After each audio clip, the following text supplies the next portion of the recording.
Hello दोस्तों, कैसे हो आप सभी। आशा करती हूँ आप सभी स्वस्थ होंगे।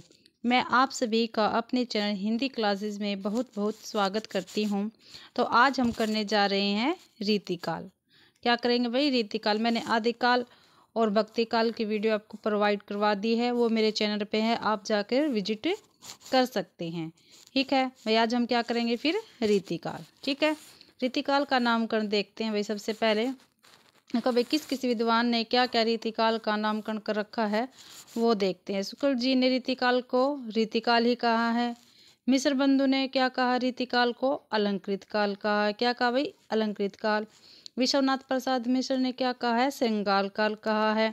और रमाशंकर शुक्ल रसाल ने क्या कहा है? कलाकाल कहा है। और हजारी प्रसाद द्विवेदी ने क्या कहा है? उत्तर मध्यकाल कहा है। ठीक है भाई, पता चल गया आपको? शुक्ल जी ने क्या कहा रीतिकाल को? रीतिकाल। और ये पेपर में पूछ लिए जाते हैं भाई, रीतिकाल को रीतिकाल नाम किसने दिया है? कौन से आचार्य ने दिया है? तो शुक्ल जी ने दिया है। और अलंकृत काल किसने कहा है रीतिकाल को? मिश्र बंधु ने कहा है। श्रृंगार काल किसने कहा है रीतिकाल को? ये भी विश्वनाथ प्रसाद मिश्र ने किया। और ये तो बहुत ही बार पेपर में आ चुका है, वैसे तो सारे क्वेश्चन आ चुके हैं। ठीक है। और रमाशंकर शुक्ल रसाल ने कलाकाल कहा है। हजारी प्रसाद द्विवेदी ने उत्तर मध्यकाल कहा है। ठीक है भाई, जो मैं आपको ये करवा रही हूँ ये मत सोचना मैडम भाई वैसे पढ़ा रही मैं। जो ये है एक एक मेरी लाइन में एक एक क्वेश्चन है। ठीक है, जो मेरा पीडीएफ है, जो मेरे नोट्स हैं, उसकी एक एक लाइन में एक एक क्वेश्चन दिया गया है। तो आप प्लीज़ ध्यान से अच्छी तरह से वीडियो को शुरू से लेके अंत तक देखना। ठीक है, आगे है रीतिकाल की विशेषताएं। भाई रीतिकाल की जो विशेषताएं है वो पूछ रखी है इसमें, वो हम बता रहे कौन कौन सी है। देखो भाई, रीतिकाल में काव्य शास्त्रीय परंपरा का पालन हुआ और अनुकरण किया गया। बिल्कुल ठीक है। लक्षण ग्रंथ लिखे गए हैं भाई रीतिकाल में। श्रृंगार रस की प्रधानता है रीतिकाल में। अलंकारों पर जोर दिया गया रीतिकाल में। नायक नायिका भेद हुआ है रीतिकाल में। दरबारी प्रवृत्ति है रीतिकाल में। राज प्रस्तुतियाँ हैं रीतिकाल में। मुक्त काव्य है रीतिकाल में। नक्शिक वर्ण हुआ है काव्य काल में, सॉरी रीतिकाल में। या अवधि और ब्रज भाषा का प्रयोग हुआ है रीतिकाल में। देखो भाई, रीतिकाल में इसके बाद क्या है? नायिका भेद। जो रीतिकाल है उसमें नायिका भेद 3 प्रकार से हुआ है। ठीक है, जो नायिका होती है, जो नायिका थी रीतिकाल में, इसको 3 प्रकार से विभाजित किया है इन्होंने। पहली है मुग्धा, दूसरी मध्या, तीसरी प्रौढ़ा। और ये क्वेश्चन में, ये पेपर में पूछ लिया जाता है, मुग्धा नायिका किसे कहते हैं, प्रौढ़ा नायिका किसे कहते हैं, मध्या नायिका किसे कहते हैं। और रीतिकाल में कितनी नायिका का भेद हुआ? तो कितनी का हुआ भाई? 3 का। एक आप देखते हैं मुग्धा। मुग्धा किसको कहते हैं? जिसमें काम कम और लज्जा अधिक होती है। ठीक है भाई, मुग्धा किसको कहते हैं? जिसमें काम तो कम होता है और लज्जा क्या है? अधिक होती है। और मध्या किसे कहते हैं? जिसमें काम और लज्जा दोनों बराबर होते हैं, उसको कहते हैं मध्या। और प्रौढ़ा किसको कहते हैं? जिसमें काम अधिक होता है और लज्जा कम होती है, उसको क्या कहते हैं हम? प्रौढ़ा नायिका कहा जाता है। ठीक है, आगे भाई देखते हैं रीतिकाल को। ठीक है, 3 काव्य धारा में बांटा गया। जो रीतिकाल है उसको 3 काव्य धारा में बांटा गया है। पहली रीतिबद्ध काव्य धारा, दूसरी रीति सिद्ध काव्य धारा और तीसरी रीति मुक्त काव्य धारा। ठीक है भाई, आगे देखते हैं। रीतिबद्ध काव्य धारा में केशवदास आते, चिंतामणि आते, मतीराम आते, भूषण आते, पद्माकर आते, कुलपति मिश्र आते, देव आते हैं। ठीक है, आप सभी को पता है क्वेश्चन में कैसे पूछा जाता है भी, इनमें से कौन सा रीतिबद्ध कवि है, या इनमें से कौन सा रीति सिद्ध कवि है, या रीति मुक्त कवि नहीं है। ऐसे क्वेश्चन आ जाते हैं घुमा के, तो प्लीज़ आप इनको अच्छी प्रकार से देख लो। रीति सिद्ध में कौन कौन से कवि आते हैं? बिहारी आते हैं, सेनापति आते हैं और वृंद कवि आते हैं।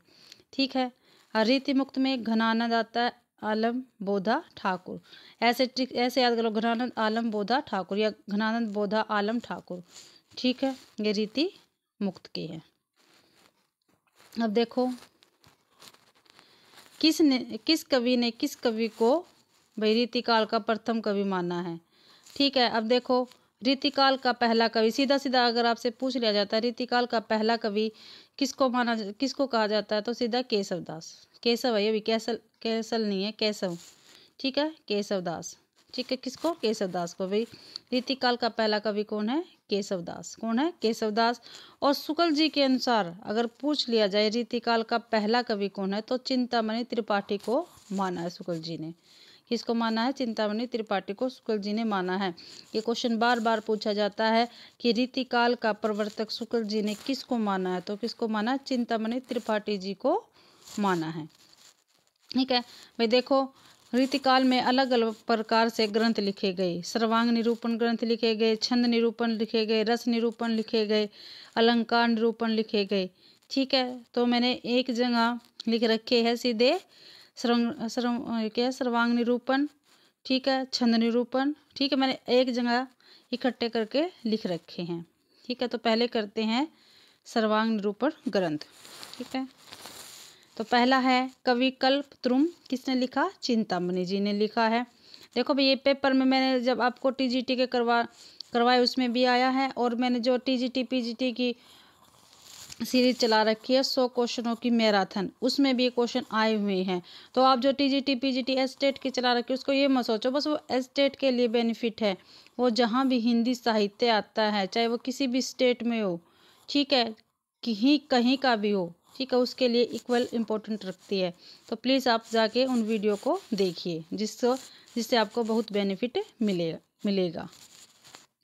ठीक है, कवि कल्पद्रुम चिंतामणि की है। रस रहस्य कुलपति मिश्र जी का है।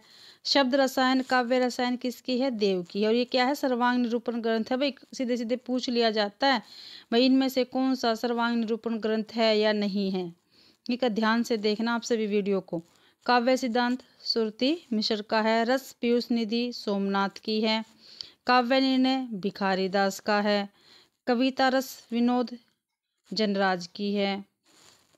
काव्य विलास किसका है? प्रताप शाही का है। साहित्यानंद किसका है? ग्वाल कवि का है। ठीक है भाई, एक बार फिर से देख लेते हैं।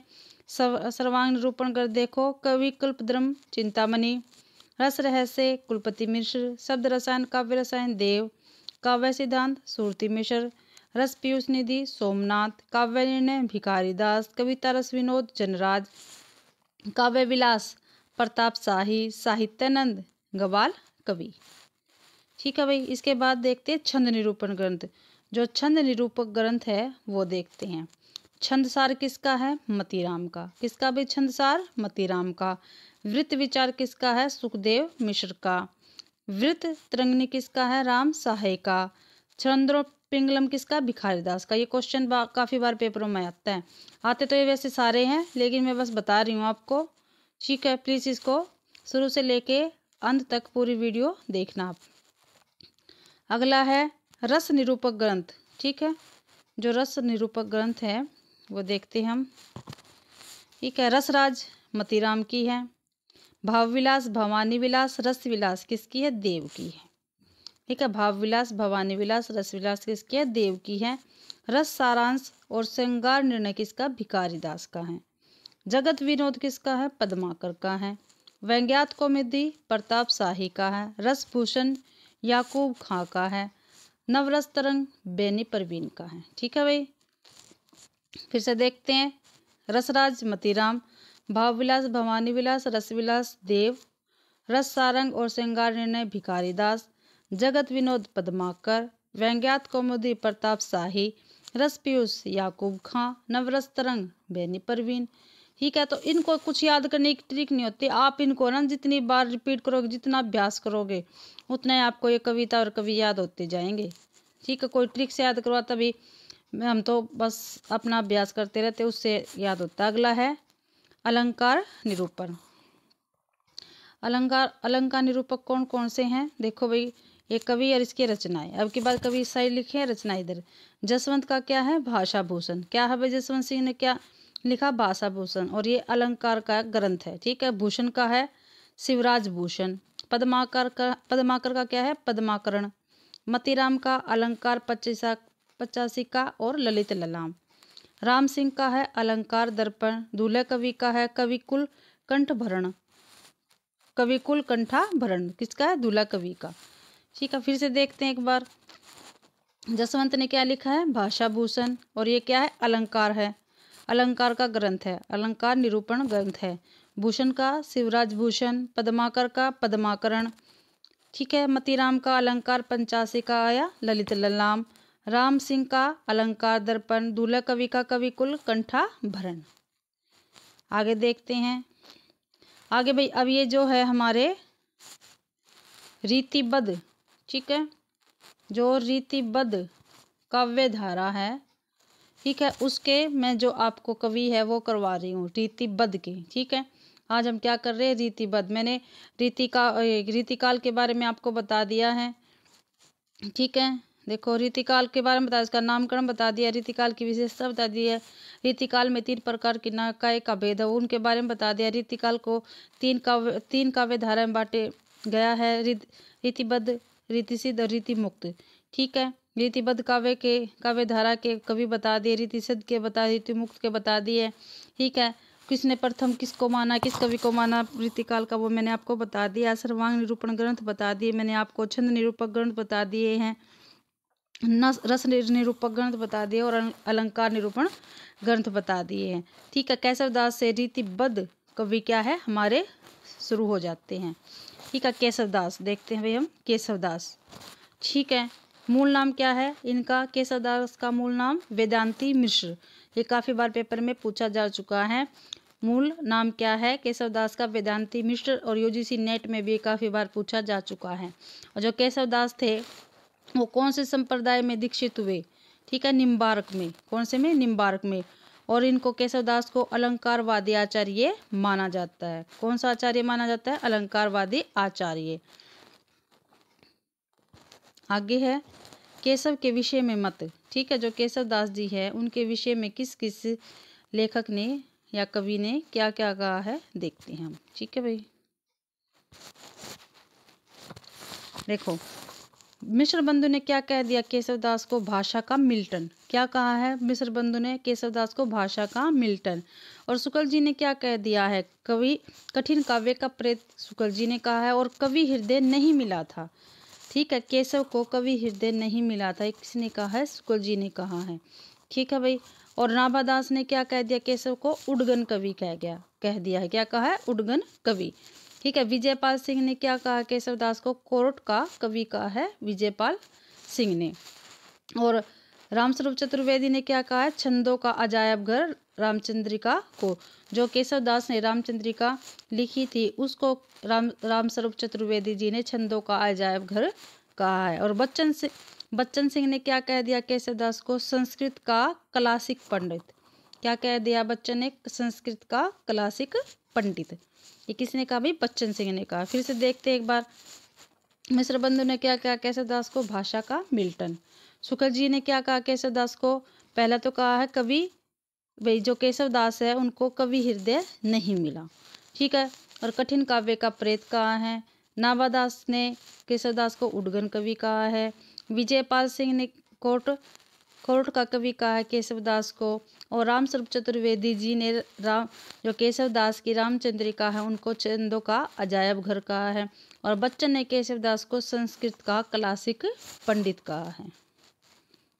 ठीक है, अब इनकी रचनाएं देख लेते हैं भाई केशवदास की। ठीक है, किस में क्या है क्या नहीं है। ठीक है, ये पेपरों में आते हैं भी, सीधे सीधे पूछ ली जाती है ये रचनाएं। देखते हैं, पहला रचना है, उसके बाद उसके सर्ग दिए गए हैं जिसमें अध्याय बोला जाता है। ठीक है, सर्ग दिए गए, फिर उसका प्रकार है, फिर उसकी विशेषता है। ठीक है, मैंने लिख रखी है, थोड़ा ध्यान से देख लेना भाई, मेरे खुद के लिखे हुए नोट्स हैं। ठीक है, देख लेना आप। पहली है रसिक प्रिया। रसिक प्रिया किसकी है, केशवदास की। और उसमें 16 सर्ग है। कितने सर्ग है, 16 सर्ग है। और ये किस प्रकार का ग्रंथ है, ये रीति ग्रंथ है। किस प्रकार का ग्रंथ है, रीति ग्रंथ है। और इसकी विशेषता क्या है, नायक नायिका भेद है इसमें। क्या है भाई, नायक नायिका भेद है। रसिक प्रिया में 16 सर्ग है, रीति ग्रंथ। ठीक है, ग्रंथ है ये। दूसरा है रामचंद्रिका, और इसका प्रकाशन वर्ष काफ़ी बार पूछ लिया जाता है, 1601 ईस्वी है रामचंद्रिका का। और इसके सर्ग है 39। कितने, 39। और ये क्या है, एक प्रबंध काव्य है। और ये इसकी विशेषता क्या है, राम कथा से संबंधित है। क्या है भाई, ये राम कथा से संबंधित है। और आप सभी को पता होगा केशवदास ने रामचंद्रिका को एक रात में पूरा कर दिया था, इसीलिए इसको छंदों का अजायब घर कहा जाता है, क्योंकि इसमें बहुत सारे छंद हैं। ठीक है, और क्लिष्ट भाषा इसकी। कवि प्रिया, ठीक है, कवि प्रिया, इसमें 16 सर्ग है। और ये किस प्रकार का ग्रंथ है? रीति ग्रंथ है ये भी एक। और विशेषता क्या है? प्रवीण राय को शिक्षा देने हेतु, जो प्रवीण राय थे उसको शिक्षा देने हेतु इसमें लिखा गया है। इसके बाद है रतन बावनी, इसमें 53 सर्ग, और ये किसके? केशवदास की। ठीक है। और ये किस प्रकार का ग्रंथ है? एक प्रबंध काव्य है। इसमें रतन बावनी में क्या है? मधुकर शाह के पुत्र रतन सेन की वीरता का वर्णन है। ठीक है भाई, रतन बावनी में ये मधुकर शाह के पुत्र जो है रतन सेन की वीरता का वर्णन है रतन बावनी में। इसमें 53 सर्ग और एक प्रबंध काव्य है।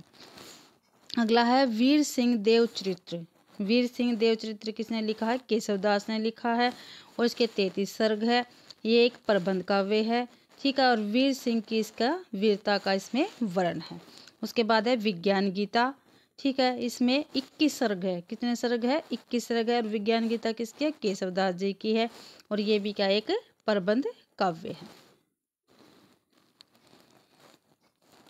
आगे भाई, और विज्ञान गीता में क्या है? विज्ञान और आध्यात्मिकता का समन्वय है। क्या है? विज्ञान और आध्यात्मिकता का समन्वय है। अध्यात्म का, सॉरी भाई, नक्सिक। ठीक है। फिर इनकी भी क्या है? केशवदास के नक्सिक है। ये क्या है? एक नीति ग्रंथ है।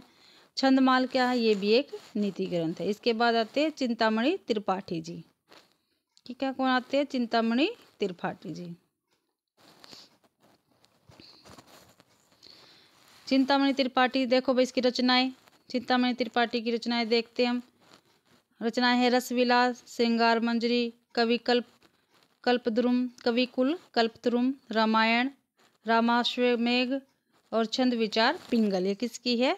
चिंतामणि त्रिपाठी की है। ठीक है। रसविलास, श्रृंगार मंजरी, कविकुल कल्पद्रुम, रामायण, रामाश्वमेघ और छंद विचार पिंगल। आगे भाई भूषण कवि, जो हमारे भूषण हैं वो हैं भूषण रीतिकालीन राष्ट्रीय कवि है। जो भूषण है उसको रीतिकालीन राष्ट्रीय कवि माना जाता है। ठीक है। क्या माना जाता है? भूषण को रीतिकालीन राष्ट्रीय कवि। मूल नाम क्या है भूषण का? घनश्याम। क्या है भाई? घनश्याम।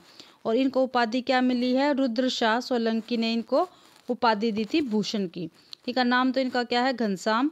इनको उपाधि मिली थी भूषण की। और किसने दी थी? रुद्र शाह सोलंकी ने इनको भूषण की उपाधि दी थी। राष्ट्रकालीन राष्ट्रीय कवि हैं ये।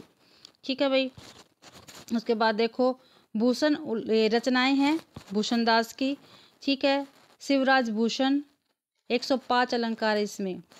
जो शिवराज भूषण है उसके अंदर 105 अलंकार है। शिवा बावनी क्या है? शिवाजी और छत्रसाल दशक की। ठीक है। इसमें वीरता का वर्णन है। उसके बाद भूषण उल्लास, ये भी किसकी है? भूषण की है। दूषण उल्लास भूषण की है। भूषण हजारा, ये भी भूषण की ही रचनाएं हैं। आगे है भाई मतीराम। आगे हम कर रहे हैं मतीराम को। भैया इसमें जो नोट्स है इसमें मेरे इम्पोर्टेंट है, सारे इम्पोर्टेंट है ये सभी। ठीक है। एक एक लाइन इम्पोर्टेंट है और ये घूम फिर के पेपरों में आ ही जाते हैं, कहीं ना कहीं से क्वेश्चन आपको मिल ही जाएंगे, चाहे वो यूजीसी नेट का पेपर हो, ठीक है, या एसटेट का हो, या सीटेट का हो, या एनवीएस का, या केवीएस का, या DSSB का, या आरपीएससी का, या रेलवे के जो अब निकले हुए, या किसी भी हिंदी साहित्य का पेपर हो, आपको ये क्वेश्चन आपको मिलेंगे ही मिलेंगे। ठीक है भाई। हम करते हैं मतीराम को। और मतीराम भी क्या एक रीतिबद्ध कवि हैं।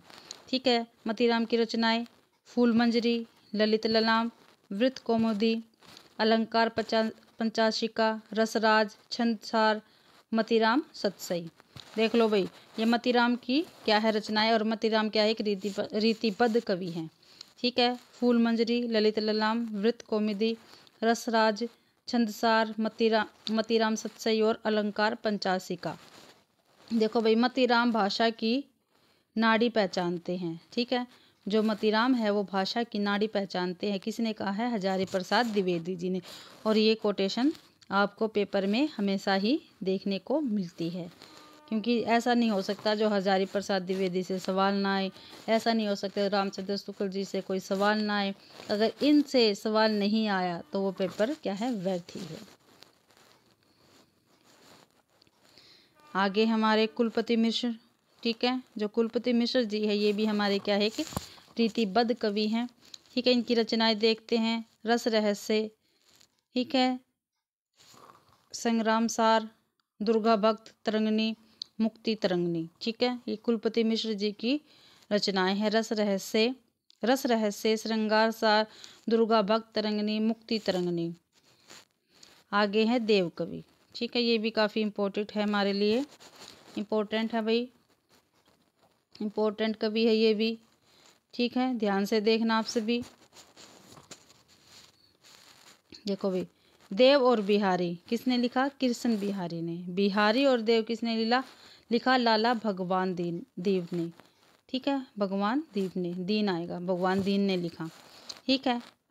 देव और बिहारी कृष्ण बिहारी मिश्र ने, बिहारी और देव लाला भगवान दीन। ये काफ़ी बार पेपर में पूछ लिए जाते हैं और बच्चे बहुत ज़्यादा इसमें फजल हो जाते हैं, क्योंकि एक में देव आगे दे रखा है, एक में बिहारी दे रखा है। जिसमें देव दे रखा है उसमें तो कृष्ण है, कृष्ण बिहारी, और बिहारी में लाला, ठीक है, थोड़ा ध्यान रखना। जिसमें देव है वो कृष्ण है, बिहारी और देव में लाला भगवान दीन है, ठीक है। और इनकी रचनाएं हैं देवदत्त, हित हरिवंश संप्रदाय में, सॉरी भाई, जो ये देव थे इनका नाम क्या था? देवदत्त था, ठीक है। और ये देव जो थे संप्रदाय, किस संप्रदाय में दीक्षित थे? तो ये हित हरिवंश संप्रदाय में क्या थे? दीक्षित थे, ठीक है। नाई का भेद करने वाले प्रौढ़तम कवि हैं। जो देव है वो नाई का भेद करने वाले प्रौढ़तम कवि है। ये काफ़ी बार पेपर में पूछी जा चुकी है पंक्ति, ठीक है। नाई का भेद करने वाले प्रौढ़तम कवि कौन है? प्रौढ़तम कवि कौन है भाई? देव है। कौन है? देव है। और देव क्या है? एक रीतिबद्ध कवि है। केशव को आदर्श माना है। देव ने क्या है? केशव को अपना आदर्श माना है, ठीक है। इन्होंने 72 ग्रंथ, 52 ग्रंथ और 23 ग्रंथ लिखे हैं। इनकी रचनाएं देखते हैं। देव की रचनाएं हैं भाई ये सभी, देख लो कितनी हैं, और सभी याद करनी है। ये रचनाएं देव की है। किसकी है? देव की है। और देव क्या है? एक रीतिबद्ध कवि है। भाव विलास, भवानी विलास, जाति विलास, कुशल विलास, देखो भी विलास है तो देव की है। प्रेमचंद्रिका, देखो एक प्रेमचंद्रिका ये है, और रामचंद्रिका किसने लिखी है? केशवदास ने। प्रेमचंद्रिका देव ने लिखी है। इम्पोर्टेंट है भाई, ये मैंने लिख भी रखा है, देखो IMP लगा रखा है। इसके बाद है शब्द रसायन, काव्य रसायन, ठीक है। जो शब्द रसायन और काव्य रसायन है इसके अंदर क्या है? सर्वांग निरूपण ग्रंथ है ये। सुख सागर तरंग नाई का भेद का विश्व कोश माना जाता है, ठीक है। जो सुख सागर तरंग है डॉक्टर नगेंद्र ने इसको नाई का भेद का विश्व कोश माना है, ठीक है भाई। सुख सागर तरंग को डॉक्टर नगेंद्र ने नाई का भेद का विश्व कोश माना है। देव शतक, रसविलास, देव चरित्र, देव माया प्रपंच, ये देव के भाई सभी। सुजान विनोद, प्रेम तरंग किसके है? ये सभी देव की है। आगे हमारे कवि भिखारी दास। भिखारी दास जी ने कौन कौन सी रचनाएं लिखी हैं? भिखारी दास की रचनाएं देखते हैं भाई। नामकोश, श्रृंगार निर्णय, काव्य निर्णय, अमरकोश, शतरंज शतिका, विष्णु पुराण, रस सारांश, छंदोरण पिंगल, ठीक है भाई, छंदोरण पिंगल। आगे हैं पद्माकर,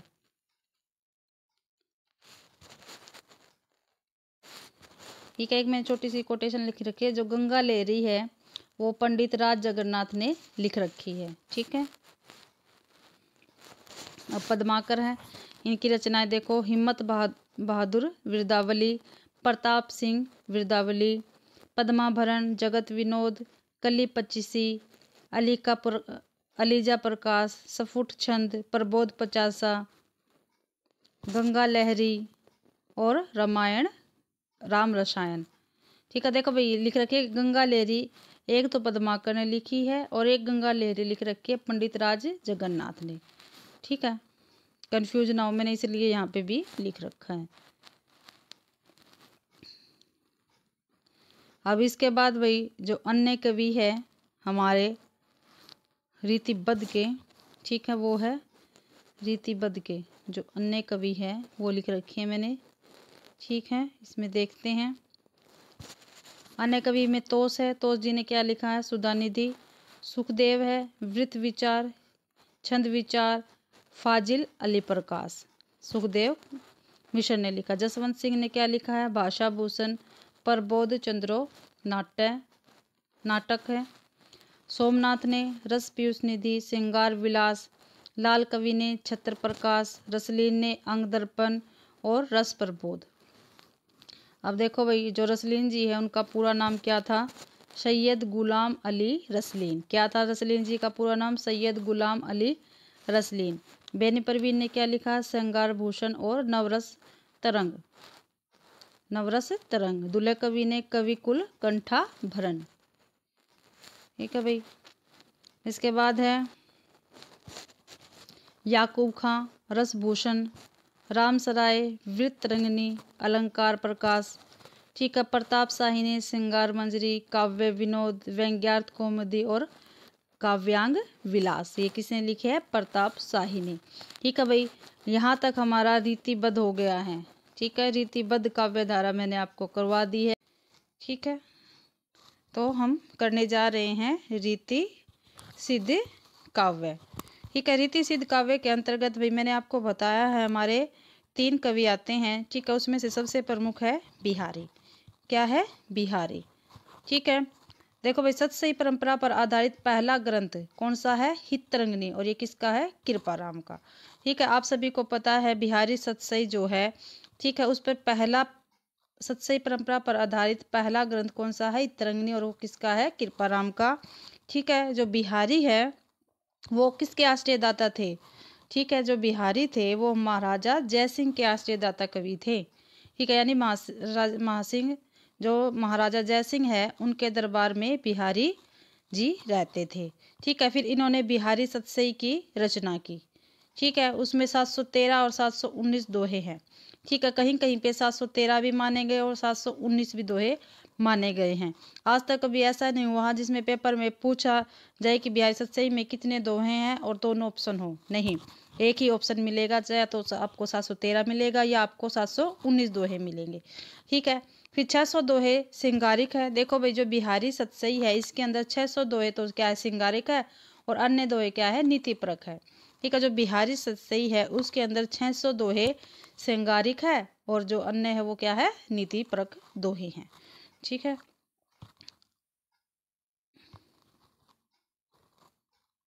आगे है बिहारी सतसई पर प्रभाव। जो बिहारी सतसई है, जो बिहारी दास ने लिखी है, उस पर प्रभाव देख लो भाई, किन किन ग्रंथों का पढ़ा है? तो अमरुक शतक का, ये संस्कृत में है और अमरुक की है।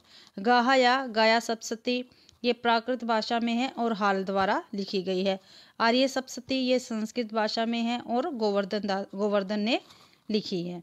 ठीक है, तो ये काफ़ी बार पेपर में पूछा जा चुका है। बिहारी सतसई पर किन का प्रभाव पड़ा है? 4 ऑप्शन दे देंगे, ठीक है, या नहीं पड़ा है। ठीक है, ऐसे आपसे पूछा जाएगा। तो किस किस का पड़ा भाई? अमरुक शतक का, गाहा सप्तशती का, आर्या सप्तशती का। ठीक है, और अमरुक शतक किसका? अमरुक का। गाया सप्तशती हाल का है। आर्या सप्तशती गोवर्धन दास का। ठीक है भाई, अगला देखो भाई, बिहारी सतसई पर जो टीकाएं लिखी गई है वो देखते हैं हम। ठीक है, तो पहली टीका बिहारी सतसई पर, प्रथम टीका किसने लिखी? कृष्ण लाल। यह कृष्ण लाल का टीका। ठीक है, बिहारी सतसई पर जो प्रथम टीका लिखी गई है वो कृष्ण लाल ने लिखी थी और ये क्या थे? बिहारी के पुत्र थे। और टीका का क्या नाम है? कृष्ण लाल का टीका। ठीक है भाई, आगे है बिहारी रत्नाकर। ये क्या है? जगन्दास रत्नाकर ने लिखी थी। ठीक है, जगन्दास रत्नाकर ने लिखी थी बिहारी रत्नाकर। बिहार किसने लिखी थी? अंबिका दत्त व्यास ने। फिरंगे सतसई किसने लिखी थी? आनंदी लाल शर्मा ने लिखी थी। और लाल चंद्रिका लल्लू लाल ने लिखी थी भाई। और ये जितनी भी लिखी गई टीका है किस पे है? बिहारी सतसई पर है, जो बिहारी दास ने लिखी थी। देखो भाई, और है भाई ये श्रृंगार सप्तशती, ये पंडित परमानंद दास ने लिखी थी। आगे चलते हैं हम। आगे भाई ग्रियर्सन ने बिहारी जी को क्या कहा है, जो ग्रियर्सन है बिहारी जी को, उन्होंने क्या कहा है, यूरोप में बिहारी सतसई के समक्ष कोई रचना नहीं है। ये ग्रियर्सन जी का कथन है ये, यूरोप में बिहारी सतसई के समक्ष कोई रचना नहीं है।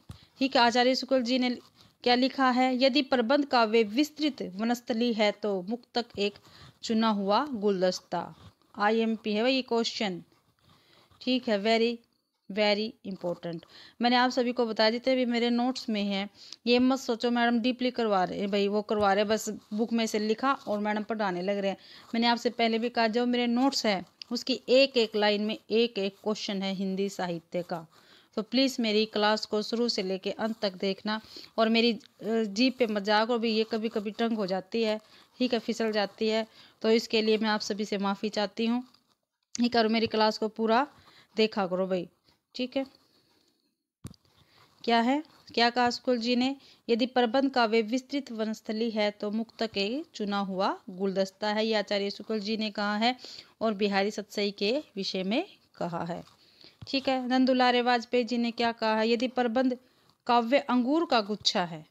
ठीक है, देखो भाई, आचार्य शुक्ल जी ने क्या कहा है, प्रबंध काव्य विस्तृत वनस्थली है, लेकिन आचार्य नंदुलारे वाजपेयी ने क्या कहा, यदि प्रबंध काव्य अंगूर का गुच्छा है तो मुक्तक उससे निकला हुआ रस है। ठीक है, ध्यान रखना, ये अंगूर वाला नंदुलारे वाजपेयी ने कहा है और विस्तृत वनस्थली आचार्य शुक्ल जी ने कहा है। इसके बाद करते हैं हम सेनापति से। ठीक है, ये भी रीति सिद्ध काव्य में आते हैं। देखो भाई, जो सेनापति है, जो हमारे सेनापति हुए हैं, वो ऋतु वर्णन करने वाले सबसे बड़े कवि है। ठीक है, क्या है भाई, सेनापति ऋतु वर्णन करने वाले सबसे बड़े कवि हुए हैं। ठीक है, इनकी रचनाएं हैं काव्य रत्नाकर, काव्य कल्पद्रुम। ठीक है, दो रचनाएं हैं भाई रचना इसकी सेनापति जी की, काव्य रत्नाकर और काव्य कल्पद्रुम। और श्लेष अलंकार का प्रयोग इनकी रचनाओं में बहुत मिलता है। जो श्लेष अलंकार है उनका प्रयोग सेनापति की रचनाओं में बहुत ज़्यादा मिलता है। ठीक है, आगे है वृंद कवि। ठीक है, वृंद कवि की रचनाएं देखते हैं। वृंद कवि की रचनाएं हैं बारामासा, भाव पंचासी, नयन पचीसी, पवन पचीसी, यमक सतसई, वृंद सतसई।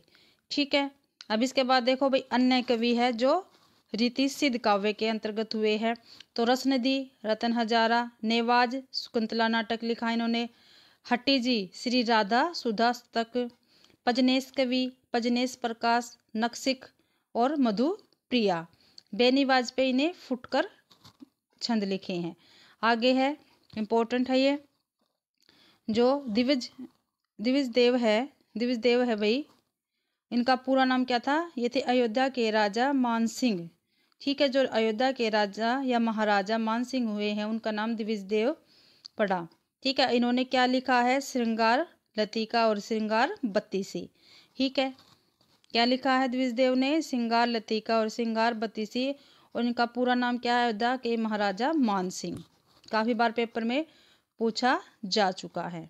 ठीक है भाई, ये रीति सिद्ध हो गया, मैंने रीति सिद्ध आपको करवा दिया जो इम्पोर्टेंट था। और रीति मुक्त काव्य देखते हम। ठीक है, रीति मुक्त काव्य के अंतर्गत हमारे 4 कवि हुए हैं। ठीक है, आलम बोधा ठाकुर, देखो आलम बोधा ठाकुर। ठीक है, 4 हुए हैं। ठीक है, अब देखो भाई, जो बोधा है उसकी प्रेयसी का नाम क्या है, सुभान। ठीक है, क्या नाम है बोधा की प्रेयसी का यानी प्रेमिका का, सुभान। ठीक है, और इनका नाम क्या था बोधा का, बुद्धिसेन नाम था। ठीक है, क्या नाम था बोधा का, बुद्धिसेन, और बोधा नाम पन्ना नरेश ने इनको दिया था। ठीक है भाई, ये बोधा से क्लियर हुआ। क्या बोधा की प्रेमिका का नाम सुभान था और बुद्धिसेन इनका नाम था, बोधा नाम पन्ना नरेश ने इनको दिया था। अब है बोधा की रचनाएं। ठीक है, जो इम्पोर्टेंट है भाई, इम्पोर्टेंट है, वीरावारिस, इश्कनामा। ठीक है, ये किसकी है, बोधा की रचनाएं। इश्कनामा को विरही सुभान दंपत्ति विलास भी कहा जाता है, इसका अन्य नाम है विरही सुभान दंपत्ति विलास। ये किसको कहा जाता है, इश्कनामा को। ठीक है, आगे है ठाकुर बुंदेलखड़ी। ठीक है, ठाकुर बुंदेलखड़ी है, शुक्ल जी के अनुसार इनको इन नामों से पुकारा जाता है, असली वाले ठाकुर, असनी वाले ठाकुर और ठाकुर बुंदेलखड़ी। ठीक है, 3 प्रकार के ठाकुर हुए हैं भाई हमारे यहाँ पे, और इनको इस नाम से जाना जाता है।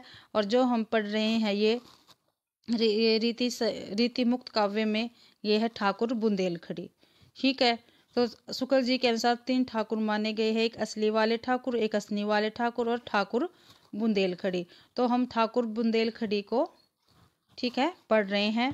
तो इसकी रचनाएं हैं ठाकुर स्तक, ठाकुर ठसक। ठीक है, इसके बाद है आलम।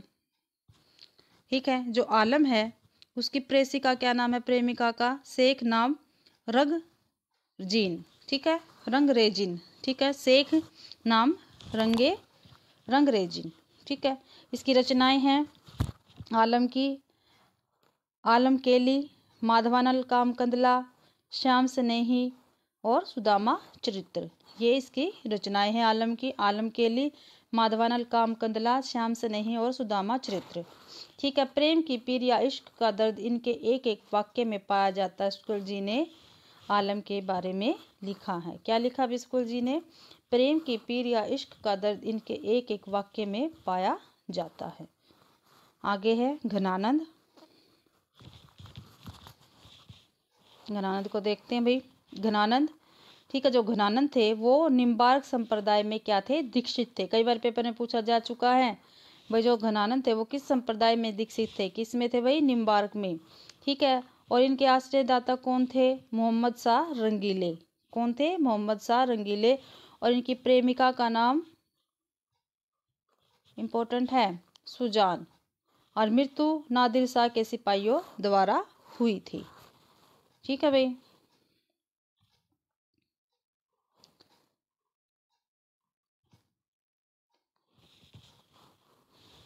देखो भाई ब्रजनाथ सिंह ने क्या कहा है घनानंद के लिए, नेही महा ब्रज भाषा परवीन, नेही महा ब्रज भाषा परवीन, ये ब्रजनाथ सिंह ने कहा है घनानंद के लिए। अब इनकी रचनाएं देखते हैं। घनानंद की रचनाएं, सुजान हित, इश्क लता, विरह लीला, वियोग वेली, रस्य केली वल्ली, यमुना यश, वृंदावन सत, प्रेम पत्रिका, सुजान सार भी यही हो गया। सुजान हित को ही सुजान सार कहते हैं, पदावली है, कृष्ण कौमुदी है। ठीक है भाई, कौन कौन सी रचनाएं हैं फिर से देखते हैं। सुजान हित है, सुजान हित को ही सुजान सागर कहा जाता है। इश्क लता है, विरह लीला है, वियोग वेली है, रस केली वल्ली है, यमुना यश है, वृंदावन सत है, प्रेम पत्रिका है, पदावली है और कृष्ण कौमुदी है। ये किसकी रचनाएं हैं भाई, ये घनानंद की रचनाएं हैं। आगे भाई घनानंद के बारे में कुछ कवियों ने लिखा है, और ये कथन जो है घनानंद के बारे में पूछे जाते हैं। ठीक है, जो इम्पोर्टेंट है मैंने वही नोट्स में लिख रखे हैं। ठीक है, शुक्ल जी ने देखो भाई घनानंद के बारे में क्या कहा है, प्रेम की पीर को लेकर ही इनकी वाणी का प्रादुर्भाव हुआ है। ये किसने कहा है, शुक्ल जी ने कहा है घनानंद के बारे में, प्रेम की पीर को लेकर ही इनकी वाणी का प्रादुर्भाव हुआ है। ये किसने कहा है, शुक्ल जी ने कहा है और घनानंद के विषय में कहा है। आगे शुक्ल जी ने क्या कहा है घनानंद के विषय में, प्रेम मार्ग का ऐसा धीर पथिक तथा जवादानी का दूसरा दावा रखने वाला ब्रज भाषा का दूसरा कवि नहीं हुआ। ये किसने कहा, ये भी शुक्ल जी ने कहा है। प्रेम मार्ग का ऐसा धीर पथिक तथा जवादानी का दूसरा दावा रखने वाला ब्रज भाषा का दूसरा कवि नहीं हुआ है। ये भी किसने कहा भाई, शुक्ल जी ने कहा है। दिनकर जी ने देखो क्या कहा है इनके बारे में, घनानंद के बारे में, दूसरों के लिए किराए पर आंसू बहाने वालों के बीच ये है एकमात्र ऐसा कवि है जो सचमुच अपनी पीड़ा में रो रहा है। ये किसने कहा, दिनकर जी ने कहा। और घनानंद के बारे में कहा है, ये IMP है भाई, जितने भी मैं आपको करवा रही हूँ सभी IMP क्वेश्चन है। ठीक है, पेपर में आते हैं ये बिल्कुल। ठीक है, आगे है, एक मिनट भाई,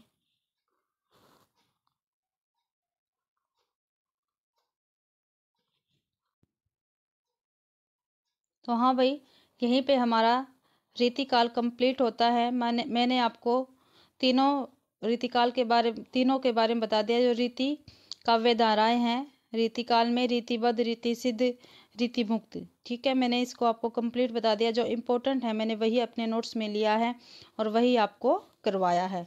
अगर आपको मेरी क्लास पसंद आती है तो कृपया करके मेरे चैनल को सब्सक्राइब कीजिए, मेरे वीडियो को लाइक कीजिए, कमेंट कीजिए और ज़्यादा से ज़्यादा मेरी वीडियो को शेयर कीजिए। आप सभी का मेरी वीडियो देखने के लिए बहुत बहुत धन्यवाद।